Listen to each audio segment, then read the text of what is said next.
welcome to this School Cypress tutorial.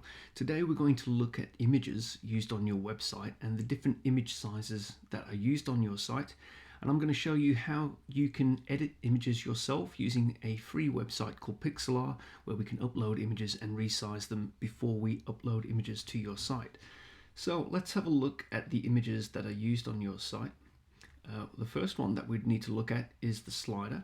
We have a slider on the home page, and the full width slides and videos used in this slider, they're sized 1240 pixels wide by 700 pixels high.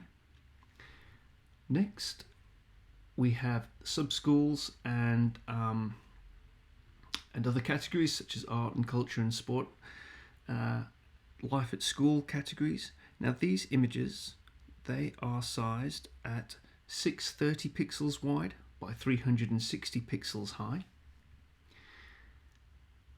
We then have our unique selling point images. These are smaller images here, just used to display a few stats. And these images are 80 pixels by 80 pixels wide. So just a square image there for that. And these images are transparent, and the pink background is applied on the image itself, so when we edit the image in the website. Let's have a look down here. Next we have latest news and events. Now the news and events images, they are 820 pixels wide by 463 pixels high, and the same there for events as well. And as we scroll down the home page, we get to this area where we might display some association logos, and those association logos are 532 pixels wide by 300 pixels high. Now the next images that we might want to have a look at, we've got some others. Let's have a look. We've got a contact page, and on the contact page we have communication apps. So your school might use Talking Points, Seesaw and Operoo, and those communication apps are images. They're 60 pixels high by however wide that you need them to be. And then the other images that we have on your site are, that's right, it is extracurricular activities, and those images are square images, and they are 140 pixels wide by 140 pixels high. So straightforward there.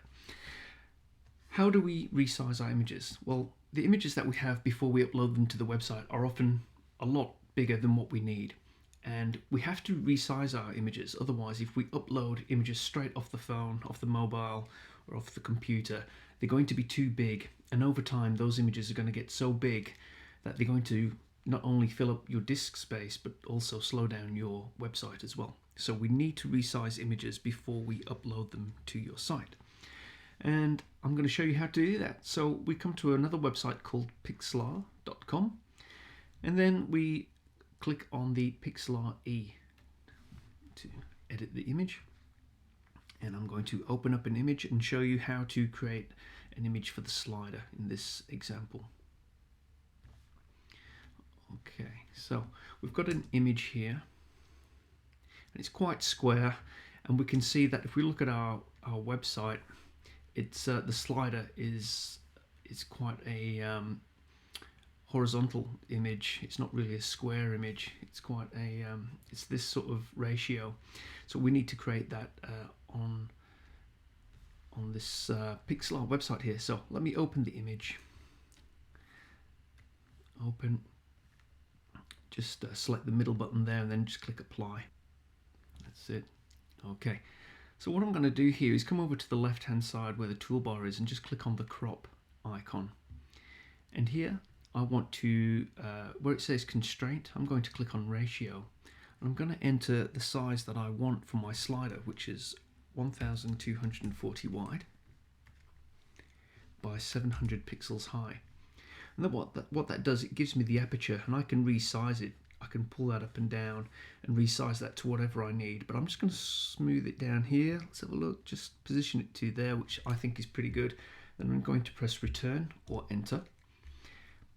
So we know that the ratio is correct there, but if I come to image and then image size, I can still see it's too big because it only needs to be 124. But now if I resize this to 1240, it automatically adjusts the height, which is correct and what we're looking for.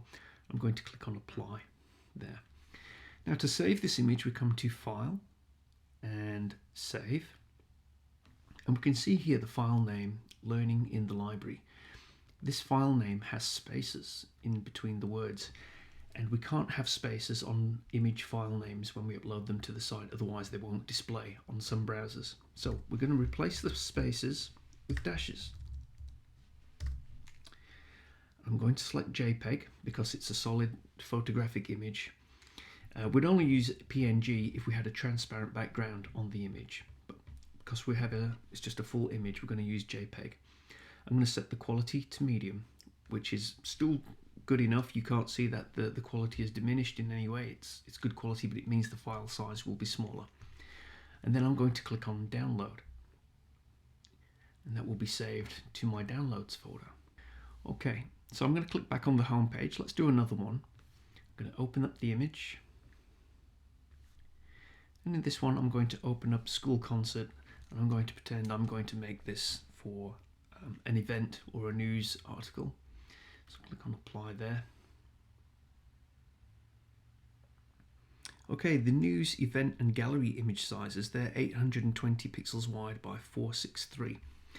So I've just opened this image. If I want to see the size of it, I can just go image size, and I can see it's quite big there. So let me come to the crop tool again. I'm going to click on constraint, select ratio, and then enter in the dimensions that I want. So this is 820 by 463,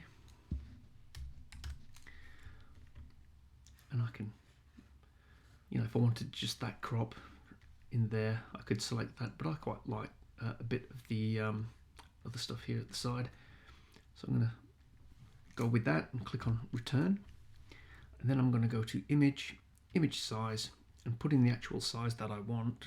And I know it's going to adjust correctly because the ratio was correct, so I'm going to put in 820, and that comes to 463 high, which is correct. Click on apply. I'm going to go to File, Save, and again I'm just going to remove the space and put in a dash for the name, and select medium, and then click on download. I'm going to do one more. Click on another image. What else have we got here? School learning. Oh, let's do a profile image. Here we are, Mr. James Smith. So the profile images that we have on your website, they are 480 pixels wide by 480 pixels high, which is a square, effectively. So I'm going to click on the crop tool again, click on ratio, and just enter those dimensions. And then I'm going to adjust my aperture of Mr. James Smith. And then when I'm happy, I'm just going to click return. And then this is an advert, so let me get rid of that so you can see everything. And then I'm going to click on image size, and then I want to put in the correct dimensions, which are 480. Click on apply. There it is. And then go to File, Save, and then again where we have spaces in the name, just remove those spaces and put in dashes. Select JPEG, medium, and download. So that gives you an example of how we can resize images for different apertures, different ratios, image ratios, and then save them to our computer. In the next tutorial, we're going to look at optimizing those images, and optimization means that we can make those images a smaller file size without losing any image quality on those images. And that's in the next tutorial.